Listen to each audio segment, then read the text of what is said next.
October horoscopes and predictions. That's what we're going to do today. Hello everybody, this is Tina Chaudhary. Welcome to my channel and a very warm namaste. I make astrology simple so everybody understands it.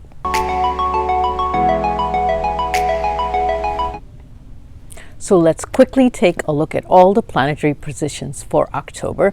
So the first planet, Mercury is going to Virgo on October 1st, and then Venus follows quickly after on October 2nd, moves into Scorpio, and then Mars, which is going to be in Virgo for most of the month, but on October 21st, it's going to go into Libra. And then the Sun always does this monthly transit. It's transiting in Virgo right now, and then on October 17th it goes into the next sign of Libra. Now there's two very important transits in October, and they are of Jupiter and Saturn. Now they are not going to transit. They are both together in Capricorn. I have a video regarding Jupiter moving to Capricorn right before that. If you want to see it, I'll have it as an end card of this video.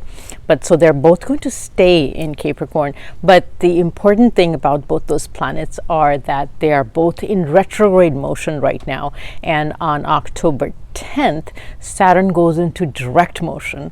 And on October 17th, Jupiter starts its direct motion and starts to move away, and goes into direct motion as well. So, and lastly, but definitely not the least, Rahu staying firmly in Taurus, and Scorpio staying in Ketu staying in Scorpio. These two are not going to transit until next year. They stay in one house for 18 months. The one transit that's going to happen on October 5th is Rahu is going to stay in Taurus, but it's going to change its nakshatra.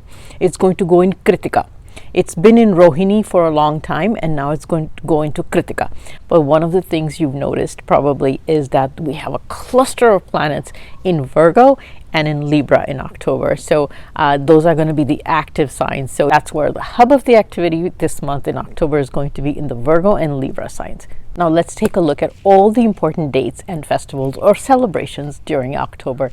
Now October starts the time which is very auspicious, and all the religious activity and festivals and celebrations for the Hindus. If you follow the Hindu religion, or the Sanatan religion, then October is a great time for you, because all the festivities and the celebrations start in October. But before that, let me remind you, I said in my last video in September's predictions that Pitru Paksh or Shraddh has started on September 20th, and the last day of Shraddh or Pitru Paksh to do the donations is October 6th. So if you haven't already done your donations for your ancestors and for the blessings from the ancestors, you can do it up to October 6th. That's the last day you can do it. It's a lot of people do it on the last day, so you haven't missed anything if you haven't done it. So if you want to know about it, or if you want to see what you want to donate, you can watch my September video, and it has the detail on that.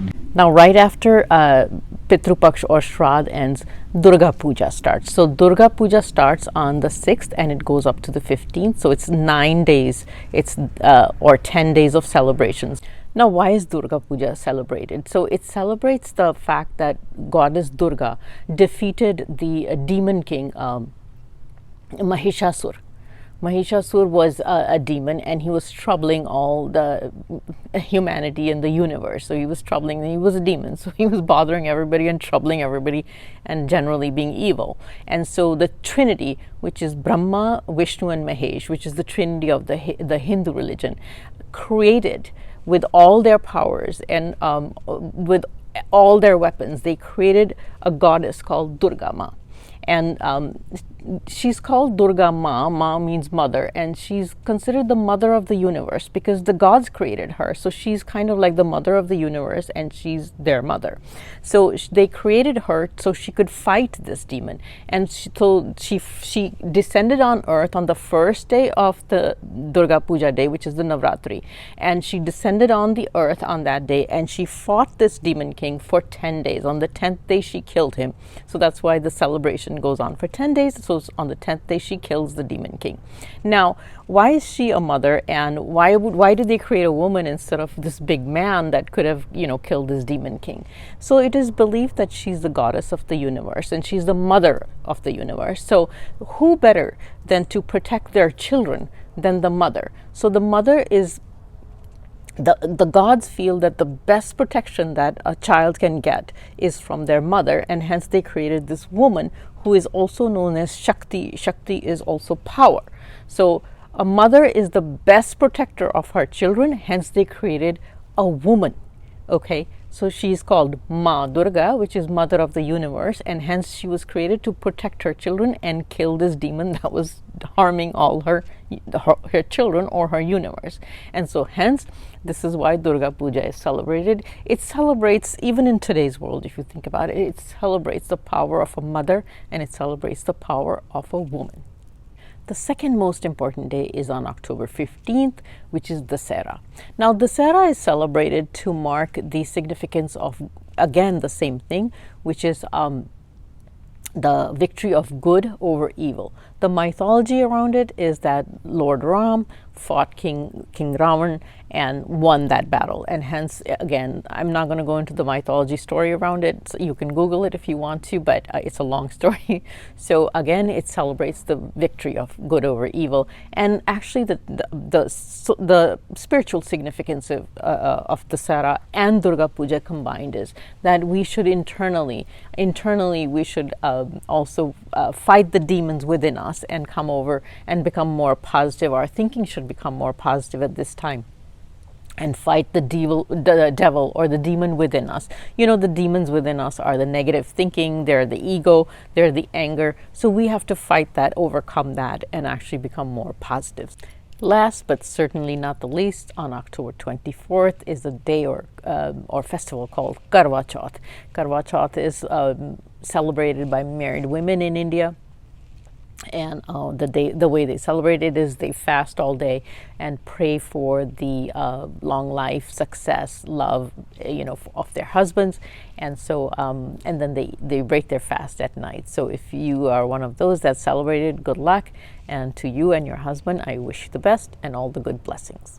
I'm moving on to predictions, but before I do, I always remind you that if you haven't subscribed to my channel, please do subscribe. I really need more subscribers also. I have so many viewers, but not enough subscribers. So please do subscribe. If you like my video, give it a like, and please do comment if you like it or you want to ask me a question. You can put it in the comment section. And if you like it, please do share with friends and family. Also, my predictions are based on your ascendant sign or your rising sign. They're not based on your moon sign or your sun sign. What you see in the magazines is your sun sign. So it's not based on that. It's not the same sign. If you don't know your ascendant sign, you can drop me a note. You can give me your time of birth, place of birth, and date of birth, and I'll let you know what your ascendant sign is. You can either put it in my comments, you can send me an email, which is on the screen right now. You can send it to me and I'll let you know what your ascendant is, so you can always listen to the correct predictions. Also, you have to understand these predictions are general predictions. They're based on the transits, and actual impact or actual events may differ because based on the dasha or antardasha or the planetary placements of your personal chart. First sign, Aries. Aries, there's lots of activity in your 6th house and your 7th house. Now, the 6th house denotes enemies, your health, competitive exams. Also, it denotes the career or the workplace, I should say, not your career, but the workplace that you work at. So you have to be very careful what's going on in your career. Make sure you stay tuned to what people are talking about you, and make sure you're not making any enemies. It denotes hidden enemies. So make sure you stay good at work. You don't let your ego get in the way, and you don't make any hidden enemies. So just kind of stay low. October is the month where you stay low at work. You don't make enemies or stir the pot, so to speak. Also, your love life, it could be a little up and down, but it's going to be a little better in the second half of the month when Sun moves on to the next house. Also, the ego, watch the ego in your with your spouse, because the seventh house is being impacted. But like I said, the second half of October is going to be much better for you than the first half of the month, when the seventh house starts to get activated. If you're in business, it's going to be better. The seventh house activates, so your business dealings are going to be much better in the second half of the month as opposed to the first half. And since the third house also has some activation and Mercury is a retrograde, make sure that before you sign any paperwork, you double check all the documents, make sure everything's in order before you finally sign things or look at documentation, that commits you to do certain things. Watch your health. Make sure you're staying healthy, good healthy habits. Also, the sixth house represents physical exercise. So one of the remedies to get over this hump of the sixth house significations is to make sure you could start an exercise regimen or a physical workout regimen. You can do any kind of physical work, and it actually gives you the good benefit results of the sixth house. Taurus, there's a lot of activity in your fifth house. So the fifth house denotes all fun things. It also denotes love. It denotes creativity. It denotes career if it's related to consulting. That's the fifth house. And also it denotes children and education. Those are the significations of the fifth house. So you'll get a lot of good significations related to all these things that I just mentioned. You're gonna have, this is a fun month for you. If you want to have fun, this will be a very good time for you. You may actually travel for fun as well. And if while traveling, you may actually, if you're looking around, you may find somebody that catches your eye, because it's a good time for a love life as well. So this is a good time for that. It's an excellent time for your career, especially if you're in the career where you have to, your speech or communication is important, or you're a consultant or your counselor of sorts, because all Taurus people have not seen the gains in their career for a very long time. I know they've been working very hard, but they haven't, the results have not been per their expectations, and they've been disappointed. And that's because of the way Saturn has been placed. So they have not been seeing a lot of gains for their career. This October might be a little better. October might give a little better results. So not as good as you think, but maybe a little better. Now, one of the things that's Taurus has been holding Taurus back is their mood. And they've been very moody lately. And so because of the way Saturn is placed, Saturn gives you a kind of a dull mood. So if you perk up your mood, and the fifth house is happiness, so if you perk up your mood, you may get better results. This is the remedy that I'm giving you. So perk up your mood, have fun, and you're going to see better results in your career. So some of the things that were delayed, you may actually see in October. It depends on your own birth chart too. But if you're in the field of education, or you're teaching, whether you're teaching or whether you're learning, it's an excellent time, because the fifth house denotes that. If you're dealing with children or you're a child yourself, it's going to be a wonderful time. Mercury is in your fifth house, which means it's going to give you great communication skills. Use that wisely.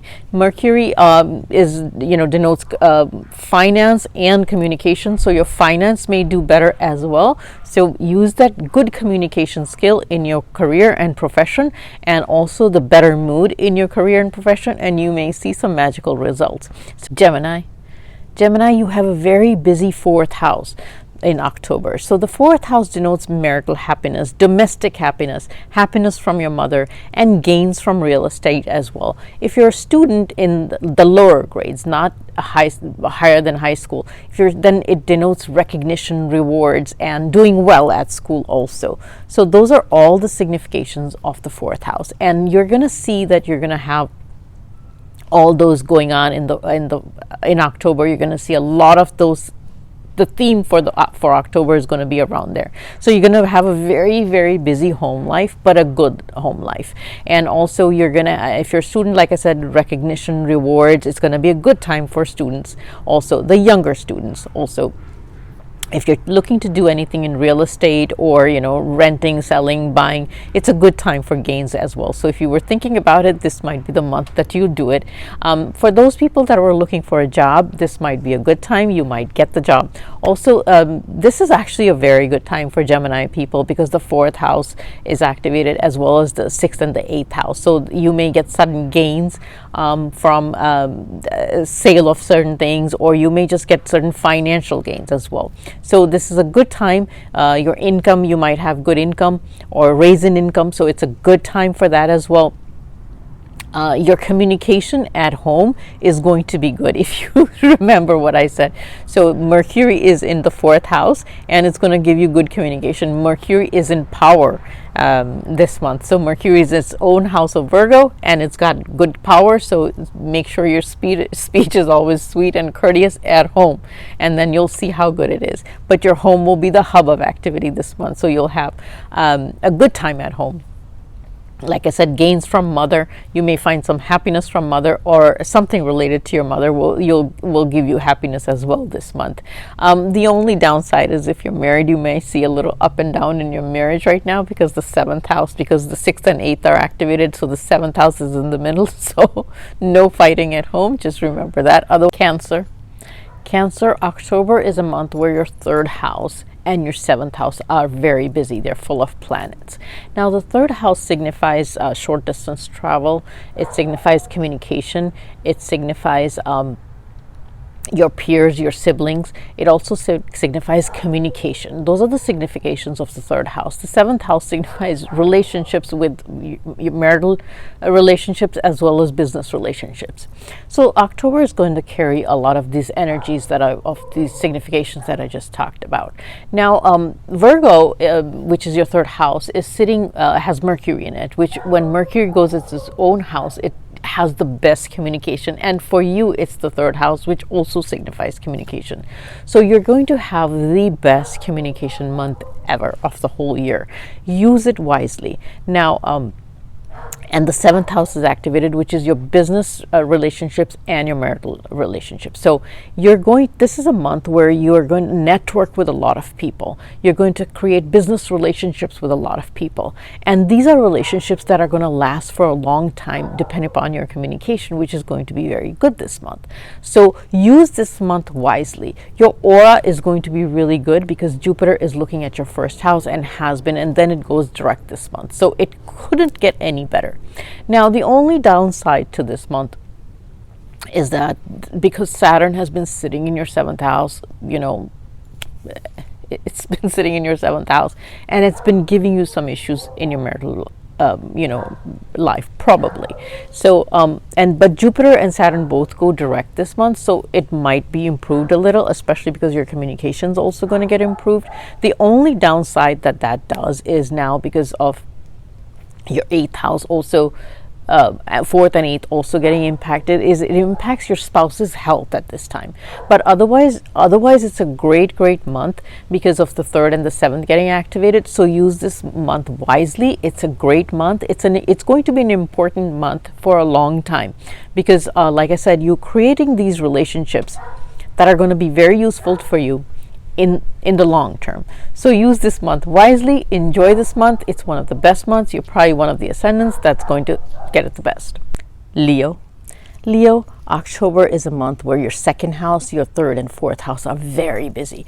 The second house denotes finance, income, and family savings or savings of all kinds. So, and also the second house denotes general family, but it also denotes your speech, and it also denotes the food that you eat. So you have to be very careful what kind of food you're eating. Make sure you take good care of your health. And so the best way you can do that in October is to watch what you're eating. Eat very healthy. The second house also denotes savings and finance. So that this might be a month where there might be an increase in your finance or your savings, or you might get some good news regarding income, finance, or money related matters. So it's a good month for money matters. And you might see gains of all kinds, increase in savings or other financial gains. You might see that. The third house is getting activated, so you might see travel. You might travel to a short distance. This is not long distance, but some short distance travel might happen in October. Also, I know I said financial gains, but the 12th house is also getting activated, so you might see an increase in expenses as well. So make sure that if you want to make sure you keep the money, not all your savings, you don't want to spend it all, make sure you watch your expenses as well. The second half of the month is better for your health than the first half, so when the sun moves to the next house. Virgo, your first house is getting very active. Your own ascendant lord is Mercury, and it's moving to the first house, and it's with Mars. So there's two things that are going to happen. One, that because it's with Mars, it's going to give you a lot of energy, it's going to give you a lot of initiative, and it's going to give you a lot of drive, a personal drive to work hard, and you'll be able to work hard. So also, but because Mercury is retrograde the whole month, what it's going to do, and especially because Mars is over there, and Mars is a fiery planet, it's an action-oriented planet, and with a retrograde Mercury, what it's going to do is give you very fiery speech and heated speech. Also speech where you're going to pick up fights with people or get into disputes with people. You need to watch for that. So on the one side, you're going to have all this drive, ambition, and the desire to do well, and you will have the energy to do that. But on the flip side, you're going to also have this anger, ego issues, and the communication, because Mercury represents communication. Your communication's going to be a little fiery, and you're going to be in dispute mode with everybody at work, because also with work, as well as with especially your spouse. So you're going to be, you need to be very watchful of that, although you should really get the significations of Mars being there and use and utilize this great energy, burst of energy and drive that you're going to get in your first house. So you should utilize that, but watch for all that fiery speech and the want to dispute everything and fight with everybody, because that's what Mars does. Mars is a fighter planet. So it's a good month because, you'll have this burst of energy. Also, your second house is going to be very active with a sun in there, and second house represents finance, savings, income, and gains from all kinds of financial gains. So it's a wonderful month to get a lot of income, financial gains, put money in savings. So it's a great month. Overall, it's a wonderful month for you. Where you do a lot. You might have to work hard because Mars in your first house kind of tends to make people work hard a lot and gives you the energy to do that. And then you might see the results of it, immediate results. Mars gives immediate results, so you might see the immediate impact of that in increase in savings, financial benefits, and gains. So your second house is also a wonderful house. One of the things I have to caution you is the second house does represent the food you eat, so you have to be very careful what you're putting in your mouth and eating, because otherwise it can upset your stomach also. So be careful what you eat and watch your ego and your anger. And this brings me to the end of my video. Stay safe. Goodbye for now, and see you on my next video.